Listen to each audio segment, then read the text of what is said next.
What's up YouTube? TCG Radish here, back with another Mystic Stadium deck profile.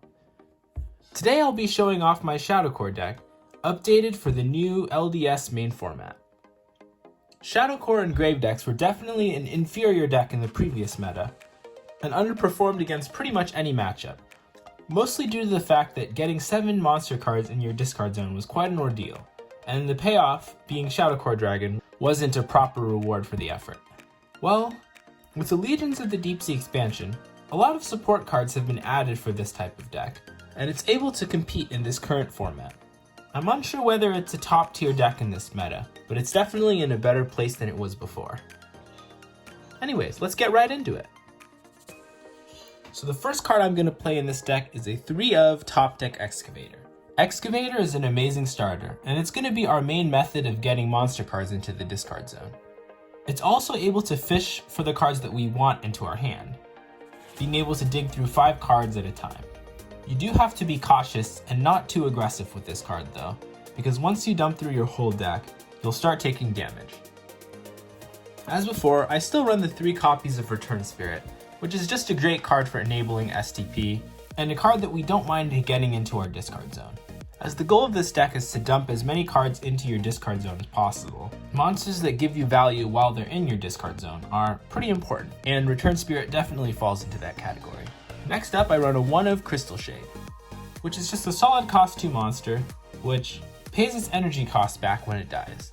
With its energy cost being 2, when it dies, it will also bring back any Return Spirits that you have, as long as it's not your main phase. Next up, this deck does play 2 Locksmith Ferry, and a large reason for this is because we don't really have any cards that draw us cards, outside of this one, so locking draws is generally pretty beneficial to us. These generally start in the Soul Zone, but they're a great card to bring in against many matchups, including Swarm decks, which like to draw very aggressively. Runestoneservator is next, and I play 3, although I have considered cutting 1 for another Crystal Shade.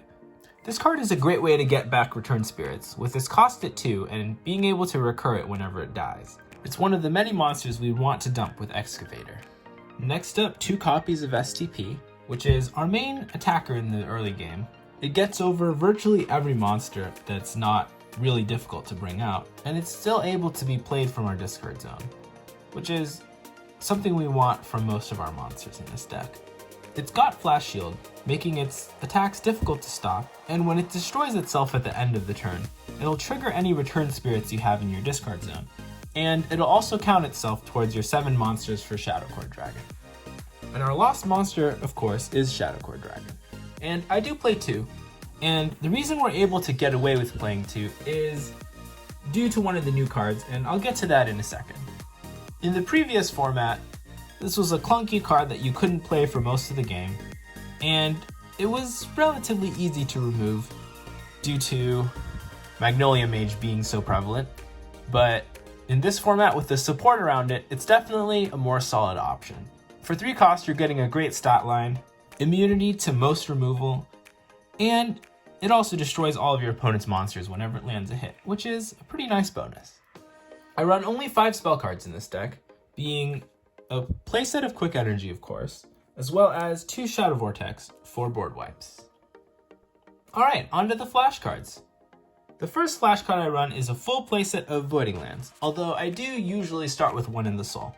As long as you have 5 or more monsters in your discard zone, this allows you to either stun a monster that isn't attacking and nullify its effects until the turn ends, or you can destroy a monster that is attacking. And remember, even though this has attack response, that doesn't mean you have to respond to an attack with it. So you are able to respond to a monster play, or any card play for that matter. And for that reason, this is a great card against Magnolia Mage, although if the Magnolia Mage comes out before you have 5 monsters in your discard, then you can't do much about it then.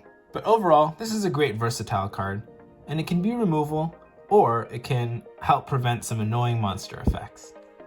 I also run 2 Cyclone Spike for energy disruption, 1 Scroll Burn, because it helps us pitch cards into the discard zone, which is pretty helpful, and it also nullifies effects, and 1 of Spell Shatter, because it stops Quick Energy, and it has a few fringe uses outside of that.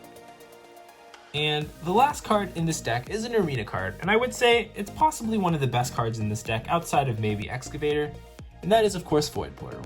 And I play two since we don't play Arena Nexus in this deck, and we don't really ever need to have more than one arena, and milling through our deck, we can generally find it with only two. But the reason why this card is so amazing is not only because it's able to dig through our deck and drop things into the discard, it's also because it's able to fetch us any card from the discard that we want back, such as a Crystal Shade or a Shadowcore Dragon. And that's one of the reasons why we only need to play two in this deck, because even if we have all of our Shadow Cores go to the discard zone, we can just bring it right back with the Void Portal. And of course, the best part of Void Portal is whenever it's discarded from your hand or deck, you can play it directly into the stadium, meaning with Excavator, with Scroll Burn, anything that just drops this card from your hand or your deck right into your discard zone, you just instantly get it. And that has been super helpful for me, and this has been an overall amazing card. And this deck plays